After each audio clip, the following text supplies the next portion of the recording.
Hello everyone, I hope everyone will be doing good and absolutely fine.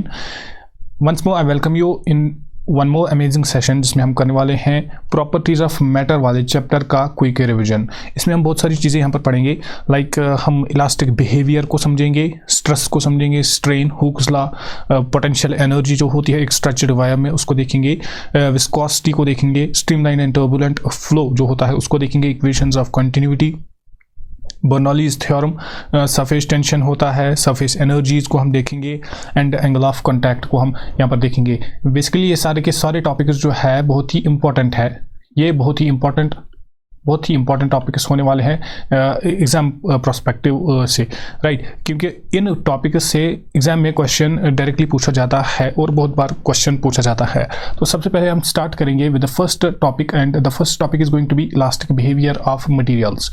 Elastic behaviour का मतलब क्या होता है, अंडरस्टैंड करना वेरी केयरफुली। अगर हम सबसे पहले हम डेफिनेशन पे अगर जाएंगे तो मैं बोलूँगा इलास्टिक बिहेवियर को मैं किस तरीके से डिफाइन कर पाऊँगा। सिंपली मैं बोलूँगा इलास्टिक बिहेवियर एक प्रॉपर्टी होती है एक मटेरियल की to return to its original shape. For example मेरे पास एक मटेरियल था, ये मेरे पास एक रॉड है, राइट। अगर मैं इस रॉड पे कुछ फोर्स यहाँ पर अप्लाई करूँगा, कुछ इसको मैं खींचूंगा किसी फोर्स से, फॉर एग्जांपल इसकी जो शेप हो गई वो चेंज हो गई, या आप मान के चलो एक स्प्रिंग है हमारे पास, मैंने उस स्प्रिंग को यहाँ पर बेंड करने की कोशिश की। जब मैं उसको बीच में बेंड करने की कोशिश करूँगा तो जब मैं फोर्स इस पर अप्लाई करूँगा ये बेंड हो जाएगी, लेकिन एट द सेम टाइम इसकी एक प्रॉपर्टी होती है कि ये वापस अपनी ओरिजिनल पोजिशन में आना चाहती है, राइट। तो उस प्रॉपर्टी को मैं बोलूँगा this is the elastic behaviour. उस प्रॉपर्टी को मैं बोलूँगा दिस इज इलास्टिसिटी, और उस बिहेवियर को मैं बोलूँगा ये इलास्टिक बिहेवियर होता है। अब यहाँ पर क्वेश्चन है क्या सभी ऑब्जेक्ट्स जो हमारे पास होते हैं वो इलास्टिक होते हैं, वो इलास्टिसिटी दिखाते हैं? नो। ये जो इलास्टिसिटी है ये एक ऐसी प्रॉपर्टी है which is associated with the strength and stiffness of the material. ये मटेरियल पे डिपेंड करता है, मटेरियल की स्ट्रेंथ कितनी होगी उस पर डिपेंड करेगा, स्टिफनेस कितनी होगी एक मटेरियल की उस पर डिपेंड करेगा, एज वेल एज एक मटेरियल कितना स्ट्रेस हैंडल कर सकता है उस पर भी ये डिपेंड करेगा। दैट मीन्स अगर फॉर एग्जांपल मैं 10 न्यूटन का फोर्स एक स्प्रिंग पे यहाँ पर अप्लाई करूँगा तो यहाँ पर कुछ रेस्टोरिंग फोर्स भी डेवलप होगा, तो ये अपनी ओरिजिनल पोजीशन में आना चाहेगा, राइट। इसी तरीके से अगर मेरे पास अब गिलास है, फॉर एग्जांपल अगर मैं गिलास पे ज़्यादा फोर्स अप्लाई करूंगा यहाँ पर 10 न्यूटन का, तो गिलास जो है ये वापस अपनी ये फर्स्ट ऑफ ऑल ये बेंड तो नहीं होगा और फिर हम बोलते कि ये वापस अपनी पोजीशन रीगेन करता, नो, ये यहाँ पर ब्रेक हो जाएगा। दैट मीन्स इसकी स्टिफनेस जो है, इसकी स्ट्रेंथ जो है वो कम है as compare to that of the spring, right. और इसकी ability to handle the stress, ये ज़्यादा स्ट्रेस को हैंडल नहीं कर पाएगा, ये ब्रेक हो जाएगा। ये बात क्लियर है how elastic behaviour can be defined and how it can be understood in a perfect manner, right. इसके बाद जो फर्स्ट टॉपिक है यहाँ पर वो दैट इज स्ट्रेस। स्ट्रेस होता क्या है? जो स्ट्रेस को अगर हम फर्स्ट ऑफ ऑल अगर मैं डेफिनेशन पे जाऊंगा, मैं बोलूंगा stress is the internal restoring force per unit area of the cross section. मैंने एक ऑब्जेक्ट लिया, ये एक ऑब्जेक्ट है, इस पर मैंने यहाँ पर फोर्स अप्लाई किया, कुछ एफ फोर्स अप्लाई किया, फॉर एग्जांपल इसको मैंने बेंड किया। अगर हम स्प्रिंग की ही एग्जांपल लेंगे, यहाँ पर एक स्प्रिंग है, इस स्प्रिंग के बीचों बीच मैंने एक फोर्स एफ यहाँ पर अप्लाई किया, तो ये जो स्प्रिंग है ये यहाँ पर बेंड हो गई। जब ये स्प्रिंग यहाँ पर बेंड हो जाएगी तो यहाँ पर एक रेस्टोरिंग फोर्स, इंटरनल फोर्स जो होगा वो यहाँ पर डेवलप होगा। वो क्या करेगा, वो इस स्प्रिंग को अपनी ओरिजिनल पोजीशन में लाने की कोशिश करेगा, और उसी फोर्स को, that force per unit area, उसी को मैं बोलूंगा यहाँ पर stress. That force per unit area, force per unit area, और ये कौन सा फोर्स होता है? इंटरनल फोर्स होता है, ये भी आप याद रखिएगा। तो जहां तक स्ट्रेस की बात है ना, स्ट्रेस को हम सिग्मा से डिनोट करते हैं, इसको मैं सिंपली लिख सकता हूं restoring force divided by the area of cross section.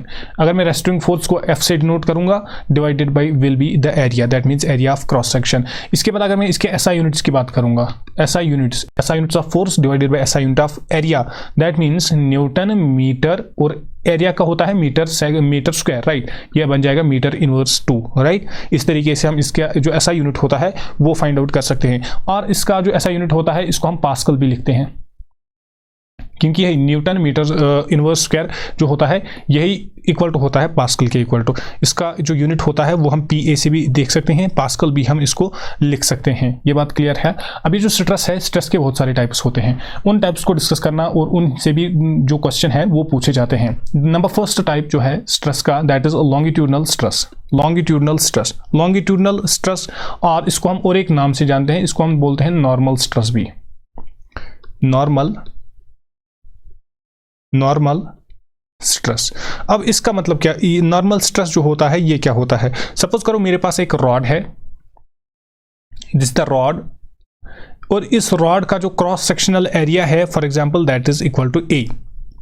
अब ये जो रॉड है इसका क्रॉस सेक्शनल एरिया है A, और इसमें एक डिफॉर्मिंग फोर्स मैं एक्ट कर रहा हूं, एक फोर्स कर रहा हूं, उसको मैं नाम दूंगा उस फोर्स को F। एक रॉड है जिसका क्रॉस सेक्शनल एरिया कितना है, A के इक्वल टू है, और इस पे मैं कुछ फोर्स अप्लाई करता हूं जो इसकी शेप को डिफॉर्म करेगा। तो वो फोर्स कितना मैंने यहां पर अप्लाई किया, फॉर एग्जांपल मैंने वो F फोर्स अप्लाई किया along the length of this rod. ये जो रॉड है इसकी लेंथ वाइज मैंने वो यहां पर ऐड किया, राइट। और मैं बोल सकता हूं परपेंडिकुलर टू दिस एरिया, उसी को मैं बोलूंगा लेंथ वाइज, राइट। परपेंडिकुलर, जब मैं एरिया के परपेंडिकुलर कोई फोर्स अप्लाई करूंगा that will be called length wise, that will be called length wise, right. तो इन दैट केस जो यहां पर स्ट्रेस डेवलप होगा उस स्ट्रेस को मैं बोलूंगा नॉर्मल स्ट्रेस, और उसी स्ट्रेस को मैं बोलूंगा लॉन्गिट्यूडनल स्ट्रेस।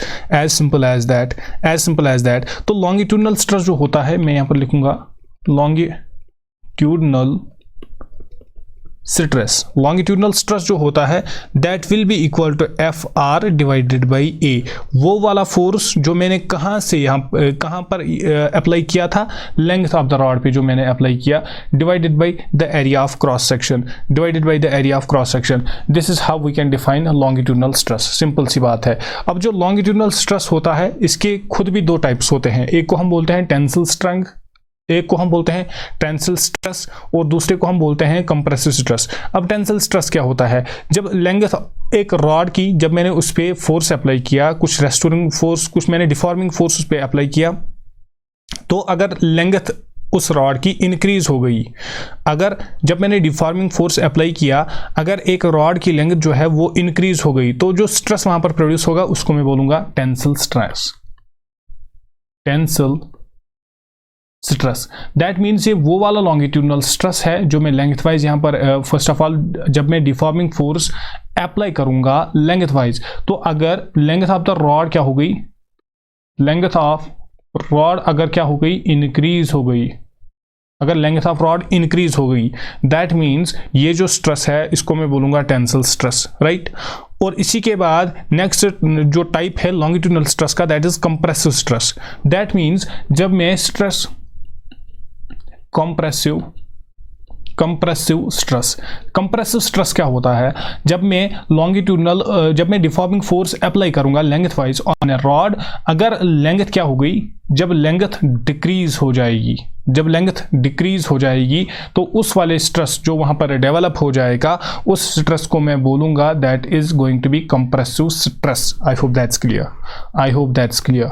आफ्टर दैट यहां पर अनदर टाइप है that is volumetric stress. Stress का दूसरा टाइप, पहला टाइप क्या था, longitudinal stress, second type is going to be volumetric stress. Volumetric stress क्या होता है, जब मैं डिफॉर्मिंग फोर्स एक्ट करूंगा, जब मैं कोई भी डिफॉर्मिंग फोर्स अप्लाई करूंगा, अगर उससे वॉल्यूम चेंज हो गया, अगर उससे वॉल्यूम में कोई चेंज आ जाएगी, right. When the force is applied on a body such that it produces a change in volume, जब वॉल्यूम में चेंज आएगी ऑब्वियसली डेंसिटी में भी चेंज आ जाएगी, राइट। तो उस वाले स्ट्रेस को मैं बोलूंगा ये वॉल्यूमेट्रिक स्ट्रेस होता है, ये वॉल्यूमेट्रिक स्ट्रेस होता है। I hope that's clear. जब अगर मैं वॉल्यूमेट्रिक जो मैं फोर्स यहाँ पर अप्लाई करूंगा, अगर मैं उसको एट ए पॉइंट ऑब्जर्व करूंगा तो फोर्स क्या होगा, परपेंडिकुलर होगा to the surface, point number 1। Point number 2, अगर मैं किसी स्मॉल एरिया पे उसको फाइंड आउट करूंगा, एनालाइज करूंगा, तो उसका मैग्नीट्यूड जो होगा that will be directly proportional to the area. The magnitude of the force, deforming force will directly proportional to the area, right. तो अगर मैं यहां पर वॉल्यूमेट्रिक स्ट्रेस को लिखना चाहूंगा, मैं लिखूंगा वॉल्यूमेट्रिक स्ट्रेस जो होगा ये होगा force divided by the area, वो वाला फोर्स जो क्या करेगा, जो वॉल्यूम को चेंज करेगा, वो वाला फोर्स जो वॉल्यूम को चेंज करेगा, divided by the cross sectional area, divided by the cross sectional area. I hope that's clear, I hope that's clear. After that जो नंबर थर्ड टाइप है स्ट्रेस का, that is tangential stress. Tangential stress को हम और एक नाम से जानते हैं, इसको हम बोलते हैं शेयरिंग स्ट्रेस भी हम इसको बोलते हैं। शेयरिंग स्ट्रेस क्यों हम इसको बोलते हैं, जब हम कोई फोर्स अप्लाई करते हैं टेंजेंशियली एट द सरफेस, तो उससे क्या होता है, उसको हम बोलते हैं टेंजेंशियल फोर्स, राइट। और अगर उससे क्या हो जाता है, अगर उससे चेंज हो जाएगी कॉन्फ़िगरेशन, और मैं बोलूँगा उससे शेप चेंज हो जाएगी, तो उस फोर्स को उसको मैं बोलूँगा शेयरिंग स्ट्रेस। उस जो वहाँ पर स्ट्रेस डेवलप होगा उसको मैं बोलूँगा शेयरिंग स्ट्रेस। फॉर एग्जाम्पल यहाँ पर अगर ये बॉक्स है, अगर ये मान के चलो ये एक बॉक्स है, इस पर मैंने यहाँ पर टेंजेंशियली एक फोर्स को यहाँ पर अप्लाई करवाया, राइट। जब मैं यहाँ पर एक फोर्स अप्लाई करूँगा तो इसकी शेप जो है वो थोड़ी सी चेंज हो जाएगी, कुछ इस तरीके से मेरे पास नया वाला जो है नई शेप यहाँ पर देखने को मिलेगी मुझे, राइट। इस तरीके से यहाँ से भी ये चेंज हो जाएगा इस तरीके से। तो ये जो नई शेप बन गई, दैट मीन्स कॉन्फ़िगरेशन में यहाँ पर चेंज आ गई, दैट मीन्स यहाँ पर शेप में चेंज आ गई। जब शेप में चेंज आ गई दैट मीन्स यहाँ पर वॉल्यूम में भी चेंज आ जाएगी, राइट। तो उस वाले फोर्स को, तो उस वाले स्ट्रेस को जो यहाँ पर डेवलप होगा, उस स्ट्रेस को मैं क्या बोलूँगा, उसको मैं बोलूँगा शेयरिंग स्ट्रेस और टेंजेंशियल स्ट्रेस। ये हम हमेशा एक्ट करता है, एक्ट्स टेंजेंशियली, ये टेंजेंशियली एक्ट करता है, राइट। तो अगर मुझे इसकी कैलकुलेशन करनी होगी, अगर मुझे इसका मैग्नीट्यूड फाइंड आउट करना होगा, that will be force that is actually applied tangentially over the surface divided by the area of cross section, divided by the area of cross section. I hope that's clear, I hope that's clear as well. तो ये था everything about stress. After that another more important topic that's called strain. अब strain क्या होता है, strain actually is the ratio of change in the configuration to the original configuration of the body. For example मेरे पास एक object है, right. तो अगर मैं इस पर कुछ फोर्स को एक्ट कराऊंगा, यहाँ पर इसकी कॉन्फ़िगरेशन फॉर एग्जाम्पल चेंज हो गई, इसकी कॉन्फ़िगरेशन जो है वो चेंज हो गई, तो इसकी जो ओरिजिनल कॉन्फ़िगरेशन है, इसकी जो ओरिजिनल कॉन्फ़िगरेशन है और इसकी जो अब नई वाली कॉन्फ़िगरेशन है, इन दोनों को जब मैं रेशियो लूंगा तो उसी को मैं स्ट्रेन बोलूंगा। As simple as that, as simple as that. That means अगर मुझे स्ट्रेन को कैलकुलेट करना होगा, मैं कैसे करूंगा, मैं बोलूंगा ratio of change in the configuration, मैं बोलूंगा यहां पर मैं लिखूंगा new configuration divided by the original configuration. तो इसको मैं क्या बोलूंगा, इसको मैं बोलूंगा strain. I hope that's clear. Now ये जो स्ट्रेन है, यहां पर ऊपर भी कॉन्फ़िगरेशन है, नीचे भी configuration, that means it is actually the ratio of two similar quantities. जब दो सिमिलर क्वांटिटीज यहां पर आ जाएगी तो ये जो होगा ये यूनिटलेस होना चाहिए। क्या ये यूनिटलेस होना चाहिए? ऑब्वियसली ये यूनिटलेस होता है, ठीक है। और इसके साथ साथ जब इसके पास यूनिट नहीं है तो ये डायमेंशनलेस भी होता है, ये डायमेंशनलेस भी होता है। ये बात भी आप यहाँ पर याद रखिएगा, राइट। अब ये जो स्ट्रेन है इसके भी कुछ टाइप्स है, लाइक मैं अगर बात करूँगा लॉन्गिट्यूडनल स्ट्रेन की, वॉल्यूमेट्रिक स्ट्रेन की और शेयरिंग स्ट्रेन की। तो लॉन्गिट्यूडनल स्ट्रेन क्या होता है, लॉन्गिट्यूडनल स्ट्रेन में किसको बोलूंगा, change in length divided by the original length. मैं लिखूंगा delta L divided by L. What is delta L? That is actually the new configuration जो यहाँ पर बन गई, न्यू लेंथ। और मैं यहाँ पर लिखूंगा change in length divided bye original length, right. इसी तरीके से अगर मुझे वॉल्यूमेट्रिक स्ट्रेन डिफाइन करना होगा, वॉल्यूमेट्रिक क्या हो जाएगा, that will B delta we, change in volume divided by the original volume, right. इसी तरीके से अगर मैं शेयरिंग को डिफाइन करूंगा, शेयरिंग स्ट्रेन को डिफाइन करूंगा, उसको फर्स्ट ऑफ ऑल मैं फाई से रिप्रेजेंट करता हूं, that will be equal to X upon L. I hope that's clear. इसके बाद जो इंपॉर्टेंट टॉपिक है हमारा, that is next topic, over the X axis मैं यहाँ पर रिप्रेजेंट करूंगा स्ट्रेन को, and over the Y axis मैं यहाँ पर रिप्रेजेंट करूंगा स्ट्रेस को, राइट। तो एक सॉलिड की अगर मैं बात करूंगा तो फॉर सर्टन लिमिट ये जो है स्ट्रेस और स्ट्रेन जो है ये डायरेक्टली प्रोपोर्शनल होते हैं ईच अदर के। फॉर एग्जाम्पल अगर मैं इस पॉइंट को नाम दूंगा ओ और इस पॉइंट को नाम दूंगा ए, तो मैं बोलूंगा ओ से लेके ए तक स्ट्रेस जो है that is directly proportional to strain, और इसको मैं बोलूंगा प्रोपोर्शनल लिमिट प्रोपोर्शनल लिमिट में इसको बोलूँगा, और ये वाला जो रीजन आएगा इसको मैं बोलूँगा प्रोपोर्शनल रीजन। इस रीजन को मैं बोलूँगा प्रोपोर्शनल रीजन, सिंपल सी बात है। आफ्टर दैट अगर मैं ए से आगे बढ़ूँगा तो कुछ पॉइंट ऐसा आता है कि ये जो स्ट्रेन है, स्ट्रेन और स्ट्रेस आपस में डायरेक्टली प्रोपोर्शनल नहीं होते हैं। अगर मैं स्ट्रेन को इंक्रीज करूँगा लेकिन स्ट्रेस इंक्रीज नहीं हो जाएगा। फॉर एग्जाम्पल इस तरीके से मैं अगर ग्राफ डालूंगा और इस पॉइंट को मैं फॉर एग्जाम्पल नाम दूंगा बी, तो ए से लेके बी तक हमने क्या ऑब्जर्व किया, जो स्ट्रेस है that is not directly proportional to strain, और इस वाले पॉइंट को मैं, इस वाले रीजन को मैं बोलता हूं इलास्टिक रीजन। इस वाले रीजन को मैं बोलता हूं इलास्टिक रीजन। अब हम पहुंच गए पॉइंट बी से। अगर पॉइंट बी से हम देखेंगे जो स्ट्रेस होता है, देखो हमने पहले देखा ओ से लेके ए तक, राइट, ये डायरेक्टली प्रोपोर्शनल था, राइट। अब हमने देखा ए से लेके बी तक, और एक रीजन हमारे पास बन गया जहां पर ये डायरेक्टली प्रोपोर्शनल नहीं थे, राइट। तो इसको मैंने बताया ये क्या है, ये मेरा बन जाएगा इलास्टिक रीजन, अब इसके अलावा मेरे पास इसके बाद आता है प्लास्टिक रीजन। अब प्लास्टिक रीजन को मैं क्या बोलता हूं, प्लास्टिक रीजन को मैं कैसे डिफाइन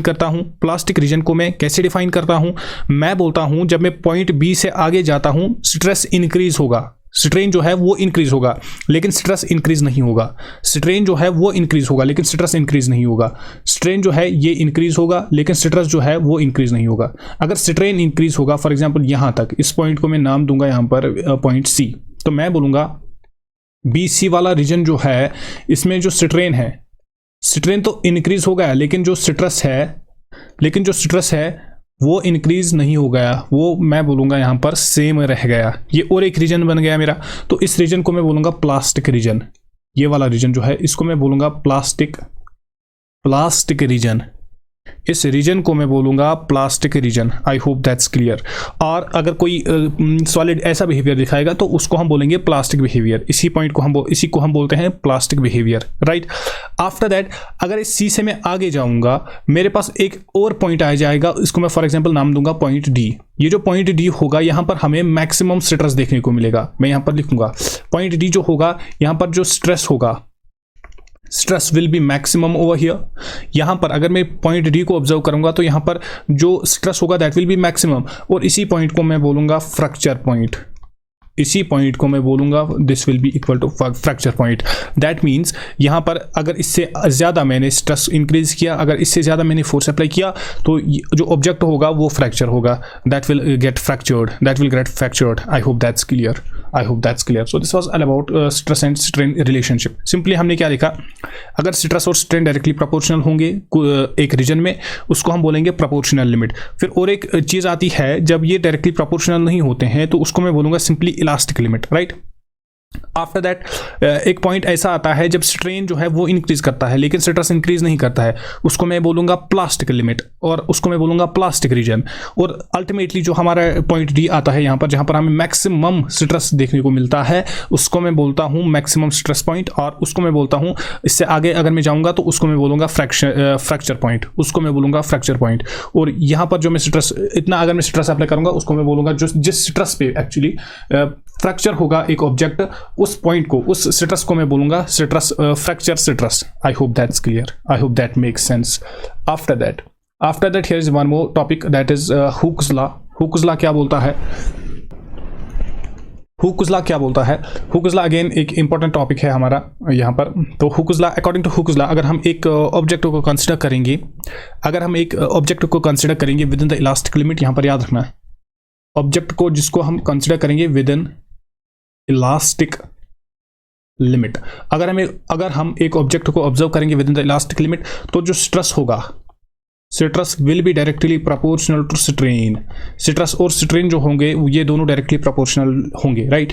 तो अगर मैं इस डायरेक्टली प्रोपोर्शनल वाले साइन को हटाऊंगा तो मैं लिख सकता हूं stress divided by strain, this should be equal to some constant, and over here that constant let me denote that by E। तो उस constant को मैं यहाँ पर फॉर एग्जाम्पल E के नाम से जानूंगा, राइट।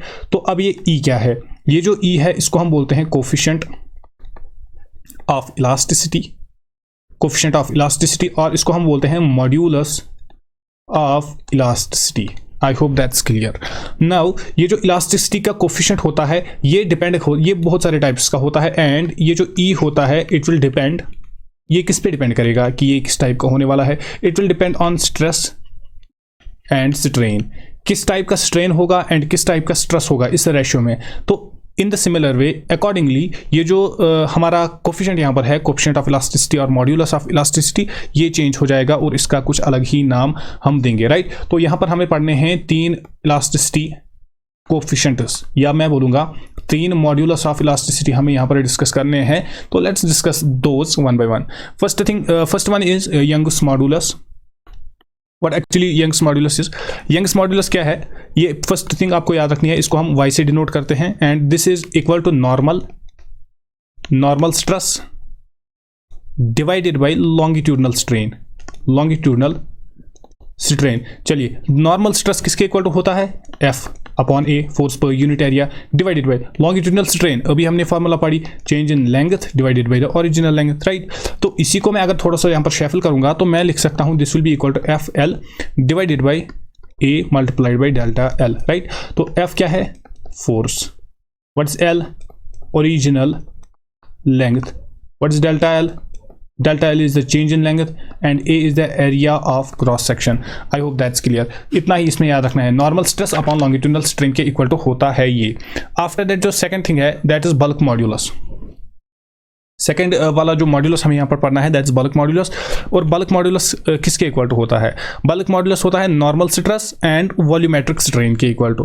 फर्स्ट थिंग इसको हम B से डिनोट करते हैं, ये होता है normal stress upon normal stress upon volumetric strain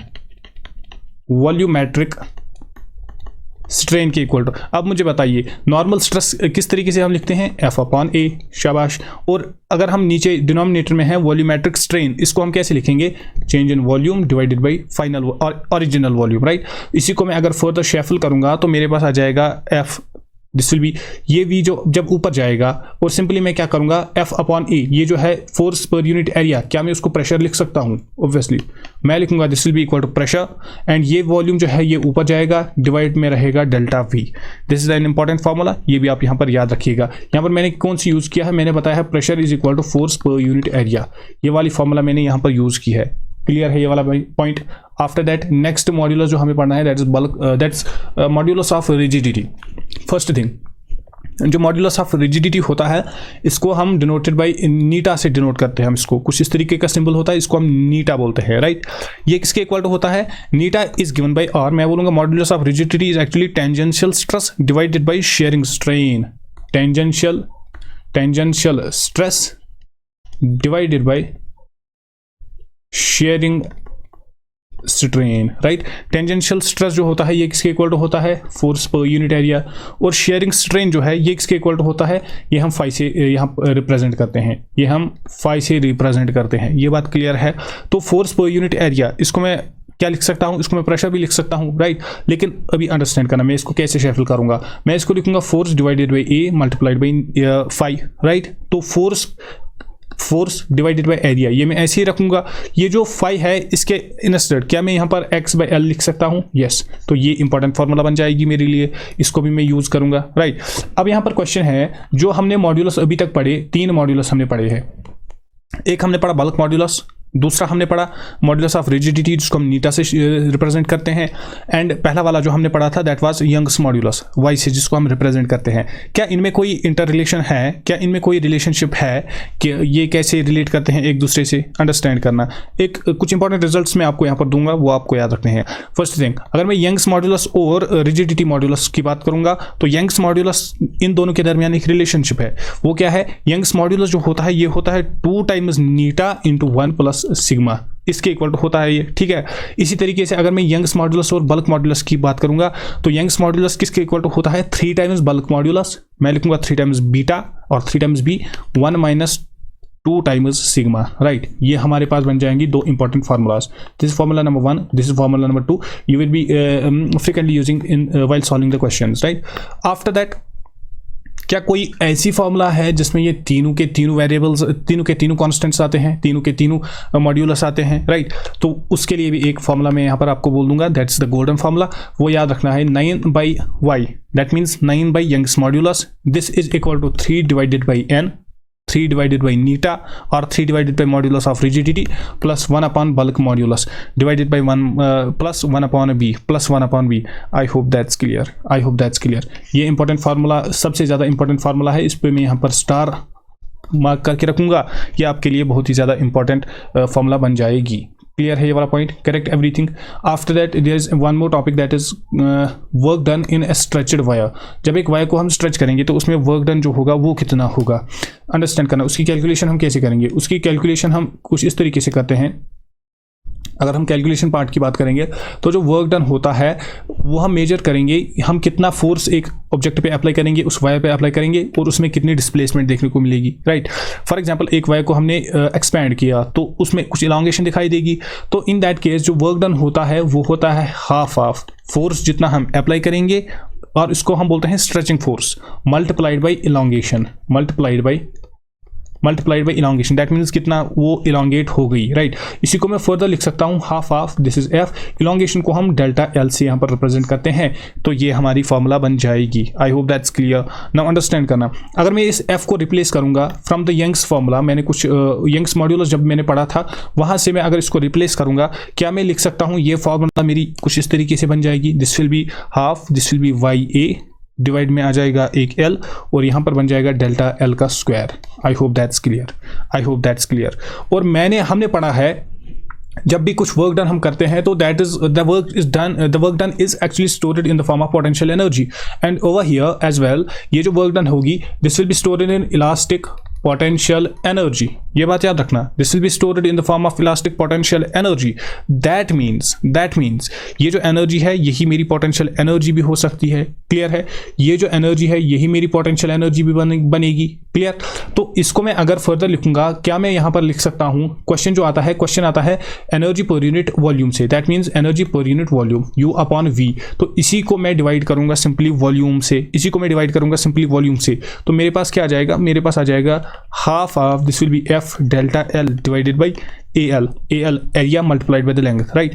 तो ये क्या मैं इसको लिख सकता हूँ half of stress multiplied by strain.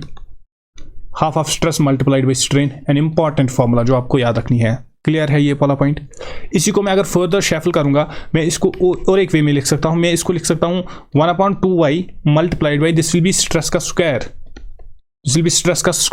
इसी को मैं अगर स्ट्रेन की टर्म्स में लिखूंगा, मैं इसको लिख सकता हूं यंग्स मॉड्यूलस डिवाइडेड बाई 2. और स्ट्रेस को मैं अगर रिप्लेस करूंगा, मैं यहां पर लिख सकता हूं स्ट्रेन का स्क्वायर, क्योंकि यंग्स मॉड्यूलस अभी ऊपर मैंने लिखा. राइट. तो इस तरीके से हम डिफरेंट फार्मूलाज को यहां पर रिकॉल कर सकते हैं, रिमेंबर कर सकते हैं, और डिफरेंट फार्मूलाज का हम यूज कर सकते हैं while solving the questions. I hope that's clear. After that, here is one more topic, that is viscosity. Viscosity क्या होता है? जिस तरीके से हमने फ्रिक्शन पढ़ा है, फ्रिक्शन एक अपोजिंग फोर्स होता है जो अपोज करता है relative motion. Right. In the similar way अगर हम लिक्विड्स की बात करेंगे, या पर्टिकुलरली अगर मैं बोलूँगा फ्लूइड्स की बात करूँगा मैं, तो फ्लूइड्स में भी जब दो फ्लूइड्स चलते हैं या डिफरेंट लेयर्स होते हैं फ्लूइड्स के, उनमें भी एक अपोजिंग फोर्स होता है जो रिलेटिव मोशन को अपोज करता है. उस फोर्स को हम बोलते हैं विस्कोसिटी. सिंपल सी बात है. और मैं यहाँ पर लिखूंगा, मैं बोलूँगा friction in case of fluids is nothing but viscosity. friction in case of fluids, उसी को मैं क्या बोलूंगा? viscosity. अब इसके लिए क्या कोई फॉर्मूला है? विस्कस फोर्स जो होता है वो किसके इक्वल होता है? वो इक्वल होता है minus times Neeta. A is the area multiplied by dV by dr, where V is the velocity of that particular fluid. अब इसके यूनिट्स क्या होंगे? ये जो नीटा है, क्या आप मुझे नीटा के यूनिट्स बता सकते हो? Write down in the comment section में इसके यूनिट्स बताना. आफ्टर दैट, ये छोटा सा टॉपिक था, सिंपल सी यही फॉर्मूला आपको यहाँ पर याद रखनी है. After that there is one more topic, that is terminal velocity. Terminal velocity क्या होती है? सपोज करो मेरे पास एक लिक्विड है, सपोज करो ये एक समंदर है. फॉर एग्जांपल ये एक बीकर है. सपोज कीजिए इस बीकर में मैंने यहाँ पर एक स्फीयर है, इस स्फीयर को मैंने इस बीकर में डाला. जब ये बीकर इस स्फीयर में जाएगा तो सबसे पहले जब ये स्टार्ट करेगा अपनी मोशन, तो ये एक्सेलरेटेड मोशन में होगा. फर्स्टली जब मैं इसको ऑब्जर्व करूंगा तो ये क्या होगा, एक्सेलरेटेड मोशन में होगा, right. After travelling certain distances, जब ये फॉर एग्जांपल यहाँ से यहाँ तक जाएगा तो जो विस्कस फोर्स है वो यहाँ पर अप्लाई होगा, क्योंकि वो रिलेटिव मोशन को अपोज करता है, अभी अभी मैंने बताया आपको। तो इसकी स्पीड क्या हो जाएगी, कम हो जाएगी। एक्चुअली क्या हो जाएगा, जो विस्कस फोर्स है वो इसके वेट को क्या करेगा, बैलेंस करेगा। तो इसके बाद ये जो स्फीयर है ये एक यूनिफॉर्म वेलोसिटी से चलेगा, यूनिफॉर्म वेलोसिटी से चलेगा, और इसी यूनिफॉर्म वेलोसिटी को मैं नाम देता हूं टर्मिनल वेलोसिटी। और ये जो यूनिफॉर्म वेलोसिटी होती है इसी को मैं नाम दूंगा terminal velocity. I hope that's clear.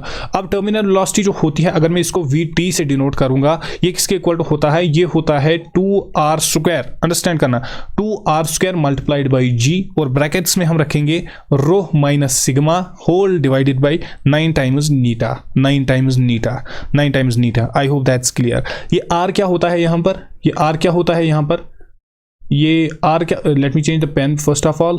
ये r क्या होता है यहाँ पर, r के याद रखना, ये रेडियस होती है, रेडियस ऑफ फॉलिंग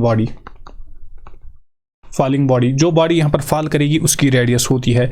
अब रो और सिग्मा, रो क्या है और सिग्मा क्या है, जो रो है यहाँ पर ये डेंसिटी सबस्टेंस की होती है जो फॉलिंग होता है, right, density of falling substance, clear.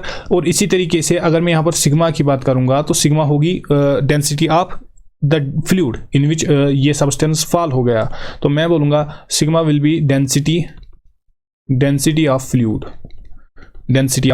I hope that's clear. तो ये इंपॉर्टेंट फार्मूला है, ये आपको याद रखनी है। यहाँ पर आपको पता होना चाहिए कि r क्या है, r is the radius of this sphere जो हमने ड्रॉप किया, g क्या है, ग्रेविटेशनल एक्सेलरेशन, रो क्या है, rho is the density of this falling body, sigma क्या है, sigma is the density of the fluid in which the sphere is dropped. इसी तरीके से नीटा क्या है, मॉड्यूलस ऑफ रिजिडिटी। क्लियर है ये वाला point. After that here is one more short topic, that is Stokes law. Stokes law क्या बोलता है, स्टोक ने प्रूव किया कि अगर एक स्मॉल स्फेरिकल बॉडी को जिसकी रेडियस r होगी, फॉर एग्जांपल जो कांस्टेंट स्पीड से चलेगी, जिसको अभी हमने बताया क्या, टर्मिनल वेलोसिटी, अगर टर्मिनल वेलोसिटी से चल रहा है एक फ्लूइड में तो coefficient of viscosity for example उसका नीटा है, तो विस्कस फोर्स जो उस पर लगेगा, तो विस्कस फॉर ए बॉडी मैं यहाँ पर लिखूंगा for a body with terminal velocity, एक बॉडी जिसके पास टर्मिनल वेलोसिटी होगी उस पे जो विस्कस फोर्स लगेगा, दैट मींस F जो होगा, that will be equal to 6 pi eta times R multiplied by V। I hope that's clear. इतना ही था स्टोक्स लॉ, इतना ही था। ये बोलता है अगर एक बॉडी फॉल करेगी और फिर वो अटेन करेगी क्या, टर्मिनल वेलोसिटी, जब वो टर्मिनल वेलोसिटी से चलेगी तो उस पर कुछ विस्कस फोर्स लगेगा एट दैट टाइम, तो जो विस्कस फोर्स होगा उसका जो मैग्नीट्यूड होगा वो कुछ इस तरीके से हम फाइंड आउट कर सकते हैं, 6 पाई N R V। That's very important. अब इसके बाद जो next is streamline and turbulent flow. इनकी आपको डिफरेंस पता होनी चाहिए, इतना ही आपको याद रखना है। स्ट्रीमलाइन फ्लो हम किसको बोलते हैं, टर्बुलेंट फ्लो हम किसको बोलते हैं। स्ट्रीमलाइन फ्लो हम तब बोलते हैं, एक फ्लूइड का जो फ्लो है वो स्ट्रीमलाइनड फ्लो है जब हर एक एलिमेंट उस फ्लूइड का पास हो जाएगा एक पर्टिकुलर पॉइंट से और ट्रेवल करेगा along the same path with exactly the same velocity. और इन अदर वर्ड्स मैं यहाँ पर बोलूँगा, यहाँ पर जो मोशन होगा, motion of fluid, motion of every particle of fluid जो होगा वो क्या होगा, एक तो वो ऑर्डर्ड मैनर में होगा और मैं बोलूंगा रेगुलर होगा, राइट। इसी तरीके से इसी का अपोजिट में बोलूंगा टर्बुलेंट में मैं बोलूंगा motion of every particle of fluid.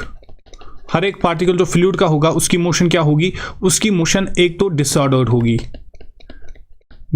होगी, स्पीड उनकी डिफरेंट होगी, राइट। उनकी जो मोशन होगी वो डिफरेंट लाइन में होगी और उनकी जो मोशन होगी वो डिफरेंट स्पीड्स की होगी, और डिसऑर्डर, और यहाँ पर मैं बोलूँगा इर्रेगुलर भी होगी, इर्रेगुलर। सिंपल, यहाँ पर आपको डिफरेंस पता होनी चाहिए। स्ट्रीमलाइन फ्लो हम किसको बोलेंगे एंड टर्बुलेंट फ्लो हम किस चीज़ को बोलेंगे। क्लियर है ये वाला पॉइंट। आफ्टर दैट यहाँ पर और एक पॉइंट याद रखना आप, इसमें रेनॉल्ड्स नंबर क्या होता है, इसको हम रिप्रेजेंट करते हैं NR से। पहला पॉइंट।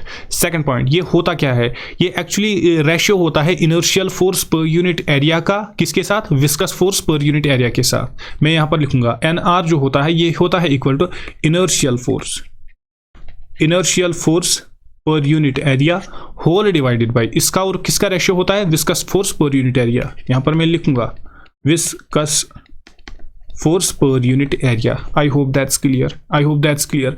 मैथमेटिकली अगर आपको कभी इसकी ज़रूरत पड़ेगी, इसको आप फाइंड आउट कैसे करोगे, इससे अगर आपको न्यूमेरिकल आएगी वो आप कैसे सॉल्व करोगे, सिंपली आपको याद रखना है जो NR होता है ये इसके इक्वल टू होता है, ये होता है V² row divided by NV और नीटा V डिवाइडेड बाई R। ये आप फार्मूला याद रखिएगा, ज़्यादा इंपॉर्टेंट नहीं है, लेकिन कभी कभी अगर एग्जाम में पूछा जाए तो याद रखिएगा, राइट। अब आपको रेनॉल्ड्स नंबर मैंने आपको यहाँ पर क्यों बताया, इसमें आपको जो पॉइंट याद रखना है वो मैं अब बोलने वाला हूँ। अगर इसकी वैल्यू स्मॉल आएगी, ये जो कैलकुलेशन आप करोगे, अगर रेनॉल्ड्स नंबर की वैल्यू स्मॉल आएगी, जनरली मैं बोलूँगा अगर NR की वैल्यू आपके पास लेस देन 1000 आएगी, 1000 आएगी, तो इसका मतलब आप समझना फ्लो जो है वो स्ट्रीमलाइन फ्लो है, स्ट्रीमलाइन फ्लो, ये स्ट्रीमलाइन फ्लो को इंडिकेट करेगा। और अगर इसकी वैल्यू क्या आ जाएगी, ग्रेटर देन 1500, अगर इसकी वैल्यू ग्रेटर देन 1500 आएगी तो उसको आप बोलोगे ये टर्बुलेंट फ्लो होगा। तो ये इसको आप बोलना ये टर्बुलेंट फ्लो होगा, ये इंडिकेशन देगा हमें कि जो फ्लो होगा वो स्ट्रीमलाइन होगा या टर्बुलेंट होगा, राइट। अब यहाँ पर क्वेश्चन है, अगर ये जो रेनॉल्ड्स नंबर है अगर इसकी वैल्यू आ गई इन बिटवीन 1000 एंड 1500, तब क्या होगा, इन दैट केस जो फ्लो होगा वो अनस्टेबल होगा। याद रखना, अगर NR की वैल्यू कितनी आ गई 1000 से लेके कितने 1500 तक, तो याद रखना जो फ्लूइड का फ्लो होगा वो अनस्टेबल होगा, unstable flow of the fluid. यहाँ पर जो फ्लूइड होगा उसकी जो वो होगी वो अनस्टेबल फ्लूइड होगा। क्लियर है। After that there is one more important topic, that's equation of continuity in fluid dynamics. Equation of continuity क्या बोलती है, first thing it's applicable only for in compressible fluids, those fluids which can never be compressed।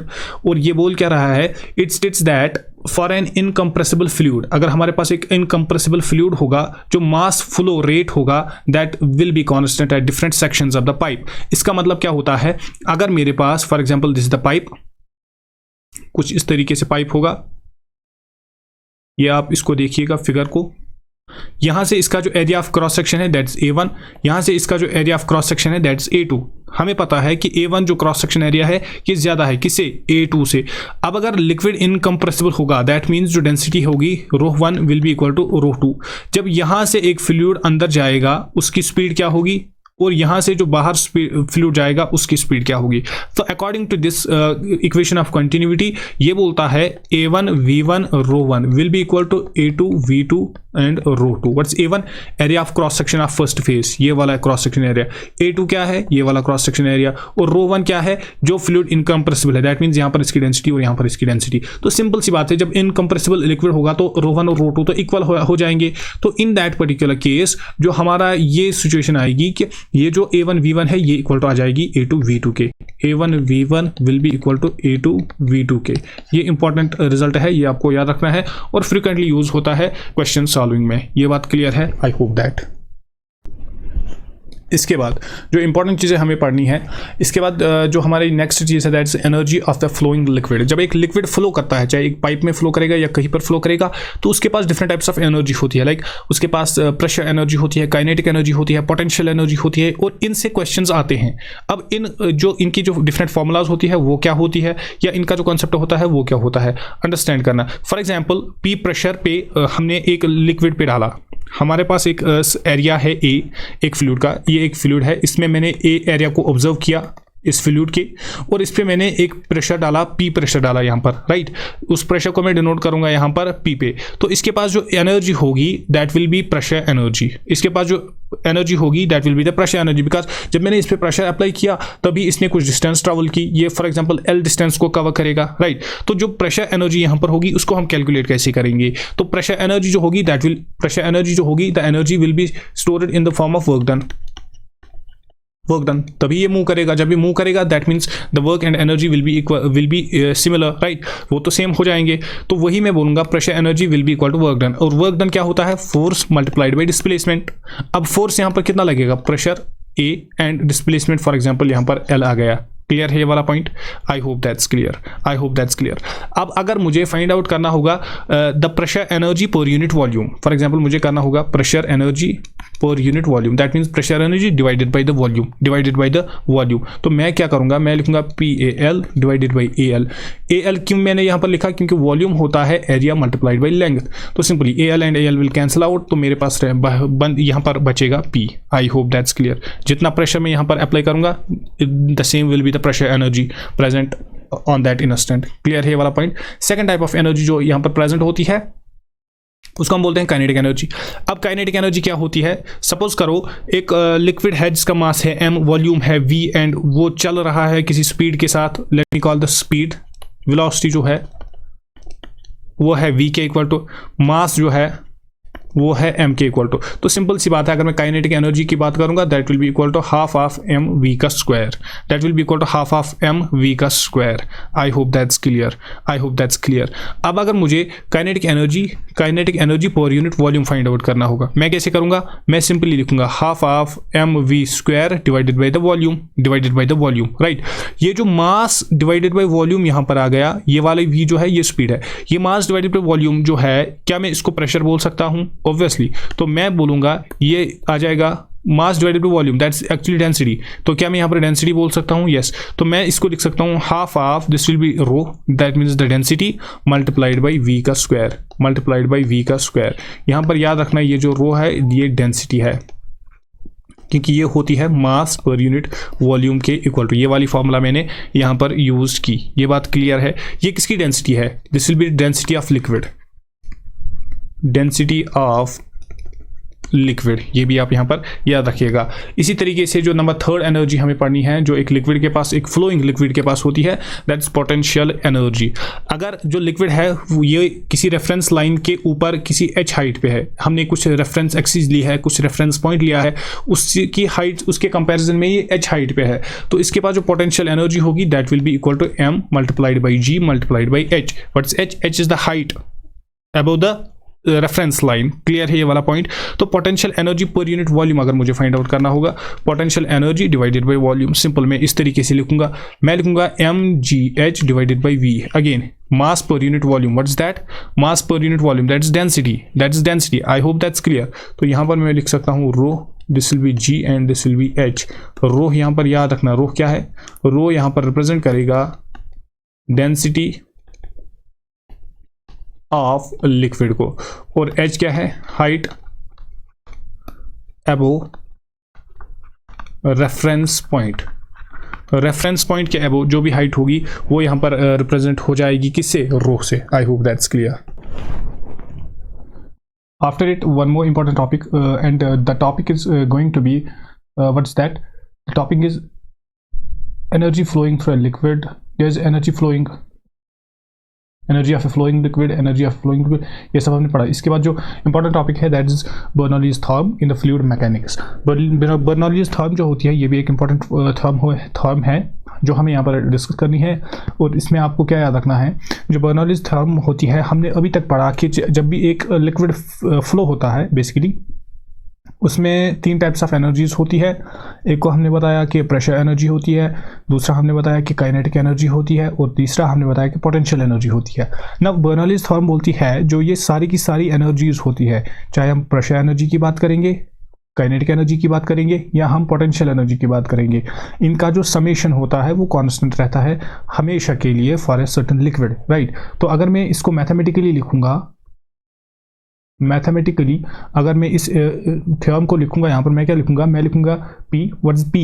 P is the pressure energy जो हमने अभी derive की, right, plus row GH, what's that? That's the kinetic energy, और इसके साथ साथ plus half of PV square, plus half of PV square, half of PV square is kinetic energy, this is potential energy, this is pressure energy. तो इन सारों का अगर हम summation लेंगे तो वो कांस्टेंट रहेगा, वो हमेशा कांस्टेंट रहेगा। ना अंडरस्टैंड करना, ये जो मैंने यहाँ पर लिखा P plus row GH plus half of PV square, तो इसको मैं अगर डिवाइड करूँगा रो G से, अंडरस्टैंड करना, ये वाली इक्वेशन जो है अगर मैं इसको डिवाइड करूँगा, मैं लिखूँगा डिवाइडिंग बाई रो जी। अगर मैं रो जी से इसको डिवाइड करूंगा तो मेरे पास एक बहुत ही ब्यूटीफुल सी इक्वेशन बन जाएगी। ये बन जाएगा P upon rho g plus, शाबाश, this will be rho g h divided by rho g plus half of p v square divided by rho g, right. इस तरीके से मेरे पास एक इक्वेशन बन जाएगी। यहाँ से आप कैंसिल आउट कर लीजिएगा तो मेरे पास जो लास्ट में आएगी, लास्ट वाली एक्सप्रेशन जो मेरे पास आ जाएगी, that is equal to P upon rho g, शाबाश। यहाँ पर क्या बचेगा, वी स्क्वायर बाई 2g, और यहाँ पर सिर्फ h बचेगा, ये और ये कैंसिल आउट हो जाएगा, मेरे पास सिर्फ h बचेगा, ये कांस्टेंट रहेगा, ये कांस्टेंट रहेगा। अब अगर ये कांस्टेंट रहेगा तो यहाँ पर आपको क्या याद रखना है, यहाँ पर याद रखना है ये जो वी स्क्वायर अपॉन 2g है, ये जो v, ये वाली टर्म, ये जो वी स्क्वायर अपॉन 2g है, इसको हम बोलते हैं velocity head, velocity head. In the similar way जो हमारे यहाँ पर P अपॉन रो जी है, जो P अपॉन रो जी है, इसको हम बोलते हैं pressure head, pressure head. I hope that's clear as well. तो इस तरीके से प्रेशर हेड होता है, ये वेलोसिटी हेड होता है, ये भी आपको याद रखना है, डायरेक्टली क्वेश्चन पूछा जा सकता है, थ्योरेटिकल क्वेश्चन। इसके बाद नेक्स्ट टॉपिक जो है that is velocity of flux. अब यहाँ पर अंडरस्टैंड कर लीजिए, फर्स्ट ऑफ ऑल एज्यूम कर लीजिए कि हमारे पास एक वेसल है, this is the vessel, right. इसकी जो हाइट है वो है कैपिटल H, यहाँ से यहाँ तक जो हाइट है इसकी, for example that is capital H, right. और इस वेसल में जो भरा है that is water, for example this vessel is filled with A water. ये जो वेसल है इसमें क्या भरा हुआ है, इसमें हमने वाटर भरा हुआ है। अब सपोज कीजिए मैंने यहाँ पर होल किया, ये जो वेसल है इसमें मैंने यहाँ पर होल किया, और ये जो होल की हाइट है from the base, let me denote that by small h, उसको मैं यहाँ पर डिनोट करूंगा स्मॉल h से। वेसल की टोटल हाइट कितनी है, कैपिटल H। और वेसल में जब मैंने ऑरिफिस बनाया, मैंने जब स्मॉल होल इसको किया, वो मैंने किया at the height which is denoted by small h, which is denoted by small h। तो ऑब्वियस सी बात है, ये जो होल मैंने किया, यहाँ से वाटर कुछ बाहर निकलेगा, और जो वाटर यहाँ से बाहर निकलेगा उसकी, फॉर एग्जाम्पल अगर वेलोसिटी में v से डिनोट करूंगा तो उस वेलोसिटी को मैं बोलूंगा velocity of flux, the velocity with which the water is drained out of the vessel, right। तो उसको मैं बोलूंगा velocity of flux, और वो कितनी होती है ये इंपॉर्टेंट है। velocity of flux is given by root of 2g और h minus h। capital H is the edge of the vessel and small h is the height at which the orifice has been made. Is that clear? I hope that's clear. अब और एक बात यहाँ पर understand करनी है, जब यहाँ से वाटर निकलेगा कुछ इस तरीके से निकलेगा, तो क्या मैं बोल सकता हूँ ये एक पैराबोलिक मोशन दिखाएगा, पैराबोलिक पाथ फॉलो करेगा। हमने पढ़ा है, जब हमने प्रोजेक्टाइल मोशन पढ़ा था उसमें हमने पढ़ा था जहाँ पर ये स्ट्राइक करेगा, क्या मैं इसको फिर रेंज बोलूँगा, राइट। इसके बेस की, वेसल की जो बेस है इससे कितनी दूरी पे ये वाटर गिरेगा उसको मैं रेंज बोलूँगा, और आर से मैं डिनोट करूंगा। The range will be given by root of, the range will be given by root of, this is small h multiplied by capital H minus small h। 2 हम बाहर लेंगे, 2 times root of small h multiplied by capital H minus small h। I hope that's clear. अब अगर मैं बोलूंगा ये range जो है ये मैक्सिमम कब होगा, मैक्सिमम आर, ये रेंज मैक्सिमम कब होगा, मैं बोलूंगा ये तब मैक्सिमम होगा जब स्मॉल h की वैल्यू आ जाएगी h अपॉन 2 के इक्वल टू। मतलब जो ऑरिफिस में यहाँ पर बनाऊंगा, जो मैं यहाँ पर होल बनाऊंगा, that should be equal to the total height of the vessel divided by 2। That means अगर मैं इस वेसल के एग्जैक्ट मिड पॉइंट पे ऑरिफिस बनाऊंगा, एट दैट टाइम जो रेंज होगा वो मैक्सिमम होगा, एट दैट टाइम जो रेंज होगा वो मैक्सिमम होगा, और उसकी वैल्यू क्या आ जाएगी, रेंज की वैल्यू एट दैट टाइम आ जाएगी हाइट के इक्वल टू। दैट मीन्स जितनी इसकी हाइट होगी, जितनी इस वेसल की हाइट होगी, उतना ही एट दैट टाइम हमें रेंज देखने को मिलेगा, उतना ही दूर जो वाटर है वो गिरेगा from the base of this vessel. I hope that's clear as well. I hope that's clear. अब आफ्टर दैट यहाँ पर और एक टॉपिक है, द नेक्स्ट टॉपिक जो है that is surface tension. Surface tension क्या होता है, सरफेस टेंशन सिंपली एक प्रॉपर्टी होती है हर एक लिक्विड की। It is the property of the liquid due to which its free surface behaves like the stretched membrane. जब एक लिक्विड होता है हमारे पास, उसका जो फ्री सरफेस होता है, जो फ्री सरफेस होता है वो एक्ट करता है, acts as stretched membrane, that acts as stretched membrane. I hope that's clear. जो सरफेस टेंशन है इसको हम S से डिनोट करते हैं, और इसको हम फाइंड आउट कैसे करते हैं, इसको हम फाइंड आउट करते हैं फोर्स पर यूनिट लेंथ से, right. Force per unit length. I hope that's clear. ये इसकी एक सिंपल सी फॉर्मूला बन जाएगी, राइट। अब ये जो फोर्स है, फोर्स वो वाला फोर्स है जो एक्ट करेगा along the unit length of the imaginary line. यहाँ पर कोई भी लाइन नहीं होती है, लेकिन हमें इमेजिन करना है कि एक इमेजिनरी लाइन होगी यहाँ पर जो हम सरफेस, लिक्विड के सरफेस से ड्रा करेंगे। आई होप दैट्स क्लियर। इसके अलावा यहाँ पर क्वेश्चन क्या पूछा जा सकता है, यहाँ पर क्वेश्चन आ सकता है एसआई यूनिट के बारे में। एसआई यूनिट ऑफ एस, ये जो सरफेस टेंशन होता है इसकी एसआई यूनिट क्या होती है? That means SI unit of force divided by SI unit of length. SI unit of force is Newton, SI unit of length is Newton पर metre, right. इस तरीके से हम इसके जो एसआई यूनिट है वो यहाँ पर लिख सकते हैं, ठीक। इसको हम और एक वे में लिख सकते हैं, अगर जूल्स में लिखेंगे तो हम लिखेंगे जूल इनवर्स स्क्वायर। क्लियर है ये वाला पॉइंट? क्लियर है ये वाला पॉइंट? अगर मैं आपको बोल दूं क्या ये स्केलर क्वांटिटी है या वेक्टर क्वांटिटी है, तो सिंपल सी बात है, आपको याद रखना है this is a scalar quantity, this is a scalar quantity. That means इसके पास कोई भी पर्टिकुलर डायरेक्शन नहीं होती है, यहाँ पर हम सिर्फ मैग्नीट्यूड की बात करेंगे, राइट। इसके अलावा और एक क्वेश्चन बन सकता है डायमेंशन की। What are the dimensions of surface tension? Surface tension की डायमेंशंस क्या होंगे? That means dimensions of force divided by dimensions of length. Dimensions of force divided by dimensions of length, तो ये बन जाएगा m एक t, ये बन जाएगा t-2, mt-2। I hope that's clear as well. ये इंपॉर्टेंट पॉइंट्स है, ये भी आपको याद रखने हैं। यहाँ से एक 1 मार्क का क्वेश्चन भी बन सकता है। इसके बाद सरफेस एनर्जीज के बारे में हमें पढ़ना है। सरफेस एनर्जीज में सबसे पहला जो टॉपिक है वो हम यहाँ पर पढ़ेंगे work done in blowing a liquid drop. अगर हम एक लिक्विड ड्रॉप को ब्लो करेंगे तो उसमें हमें कितना वर्क डन करना पड़ेगा, ये बात अंडरस्टैंड करना। अगर हम एक लिक्विड ड्रॉप को ब्लो करेंगे तो हमें कितना वर्क डन करना पड़ेगा। फॉर एग्जाम्पल हमने एक लिक्विड ड्रॉप को ब्लो किया, फॉर एग्जांपल उसकी रेडियस पहले थे r1 और बाद में वो फाइनल पोजीशन, जो फाइनल कॉन्फ़िगरेशन उसकी बनी, उसकी रेडियस थी r2। अब मुझे बताना है कि यहाँ पर वर्क डन जो है वो कितना है। जब मैंने इसको ब्लो किया तो याद रखना वर्क डन जो होगा that will be equal to surface tension, that means S multiplied by A2 minus A1। A2 is the second, that means जो न्यू कॉन्फ़िगरेशन बनी उस पे एरिया क्या था, minus A1 is the first और the initial area, right, surface area. तो इसी को मैं फर्दर लिख सकता हूँ, S एरिया क्या होता है 4πr²। तो 4π अगर मैं यहाँ से कॉमन लूंगा दिस विल बी r2 का स्क्वायर माइनस r1 का स्क्वायर। ये इंपॉर्टेंट है, ये भी आप यहाँ पर याद रखिएगा। आई hope that's clear. After that यहाँ पर और एक वही, यहाँ पर मैं आपको बोल दूँ, यहाँ पर कंफ्यूज नहीं होना है। S is equal to 4π। यहाँ पर आपको क्या याद रखना है, ये जो R2 है ये फाइनल रेडियस है, ये जो R1 है ये इनिशियल रेडियस है। I hope that's clear. क्योंकि जब हम ड्रॉप को, यहाँ पर मैंने ड्रॉप की बात की, जो ड्रॉप होता है उसमें ओनली वन फ्री सरफेस होता है, सरफेस, तो उसी की सरफेस एनर्जी यहाँ पर हम कैलकुलेट करेंगे। अगर हम सोप बबल की बात करते हैं तो वहाँ पर 2 सरफेस होते हैं, ओके। तो यहाँ पर मैंने लिखा है work done in blowing a soap bubble. Now अगर हम सोप बबल की बात करेंगे, एक सोप बबल जो होता है उसके पास 2 सरफेसेस होते हैं, राइट। तो जब 2 सरफेसेस की बात हम करेंगे दैट मीन्स 2 सरफेसेस की एनर्जी की हम बात करेंगे, that means work will be equal to twice. तो इन दैट केस अगर मुझे यहाँ पर फाइंड आउट करना होगा, मैं बोलूँगा सिंपली वर्क डन जो होगा that will be equal to surface tension multiplied by A2 minus A1। Simple सी बात है।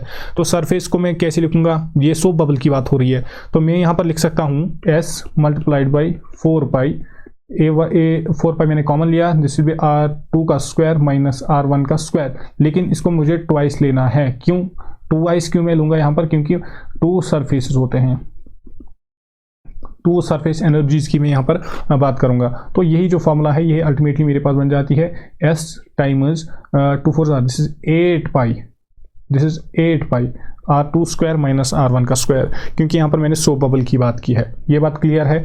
इसके अलावा यहाँ पर और एक इंपॉर्टेंट केस है जो हमें पढ़ना है, जिसे क्वेश्चंस फ्रीक्वेंटली पूछे जाते हैं, that is work done in splitting A bigger drop into n smaller drops.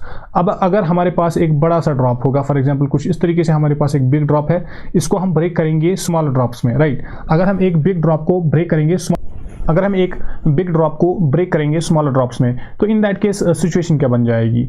जब एक बिग ड्रॉप है, फॉर एग्जांपल ये एक बिग ड्रॉप है, इसकी रेडियस जो है वो मैं कैपिटल R से डिनोट करूंगा, और इसको हमने ब्रेक किया है, इसके हमने बहुत सारे छोटे छोटे ड्रॉप्स बनाए हैं, कुछ इस तरीके से मल्टीपल ड्रॉप्स बनाए हैं, और हर एक की रेडियस है स्मॉल r के equal to small r small r. और अगर हमें इस केस में क्या देखना होगा, वर्क डन देखना होगा, तो सिंपली फर्स्ट थिंग मैं क्या देखूंगा, मुझे ये पता होना चाहिए कि स्मॉल आर की वैल्यू क्या होगी, राइट। तो वो आर की वैल्यू आप याद रखिएगा डायरेक्टली, वो होता है capital R, that means the radius of the bigger drop multiplied by the number of smaller droplets. जो नंबर ऑफ स्मॉलर ड्रॉपलेट्स होते हैं उसको मैं डिनोट करूंगा n से, पावर्ड -1/3, पावर्ड -1/3।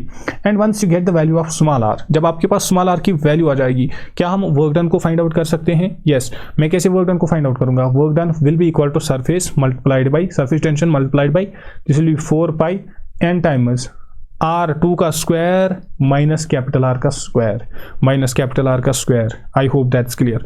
और इसी को अगर हम थोड़ा सा शेफल करेंगे, फर्दर इसको सॉल्व करेंगे, तो यही हमारे पास बन जाएगी surface tension multiplied by this will be 4 pi capital R square, और ब्रैकेट में हम लिख सकते हैं this will be n power 1/3 - 1, n power 1/3 - 1।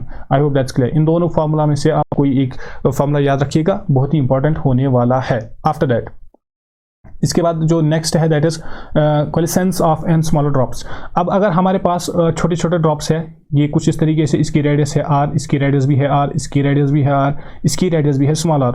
अब अगर ये दोनों अब अगर ये सारे ड्रॉप्स मिल गए, n ड्रॉप्स है ये, और इन्होंने यहाँ पर एक बड़ा सा ड्रॉप बनाया जिसकी रेडियस है कैपिटल आर, जिसकी रेडियस है कैपिटल आर, तो इन दैट केस अगर हमें फाइंड आउट करना होगा कि वर्क डन कितनी होगी, सबसे पहले हमें इस कैपिटल आर की वैल्यू पता होनी चाहिए, राइट। तो वो याद रखना, वो कितना होता है, small n power 1/3, that means number of smaller droplets that have been merged, जिनको हमने मर्ज किया, राइट, उनका पावर हम लेंगे 1/3 और मल्टीपल हम करेंगे इसको radius of one smaller drop. एक स्मॉलर ड्रॉप की कितनी रेडियस थी, multiplied by number of smaller drops, right, और उसी का हम पावर लेंगे 1/3। ये हमारे पास आ जाएगी radius of this bigger drop. And once we get the radius of bigger drop we can easily find out the work done. Work done कितना आ जाएगा, work done will be equal to surface tension multiplied by 4 pi मैंने बाहर निकाला, तो यहाँ पर बच जाएगा n टाइम्स r का स्क्वायर माइनस कैपिटल R का स्क्वायर। तो इसी को मैं लिख सकता हूँ s multiplied by 4 pi r square n small r square n, and bracket में मैं लिख सकता हूँ यहाँ पर बचेगा 1 माइनस n पावर -1/3, राइट। तो इन दो, ये वाली फॉर्मूला और ये वाली फॉर्मूला, इन दो फॉर्मूला में से आप कोई भी फॉर्मूला याद कर सकते हो, कोई भी फॉर्मूला रिमेंबर कर सकते हो। Very very important, very very important, ये हर एक एग्जाम में पूछा जाता है और बहुत ही ज़्यादा इंपॉर्टेंट होती है। क्लियर है ये वाला पॉइंट भी। आफ्टर दैट जो नेक्स्ट टॉपिक है that is angle of contact. Angle of contact हम क्या बोलते हैं, सपोज कीजिए हमारे पास दो वेसल्स हैं, लाइक ये एक वेसल है हमारे पास, ये एक वेसल है हमारे पास, इसमें भी हमने फ्लूइड भरा है, इसमें भी हमने फ्लूइड भरा है, ये दूसरा वेसल है हमारे पास, इसमें भी हमने फ्लूइड भरा है, राइट, इसमें भी हमने फ्लूइड भरा है।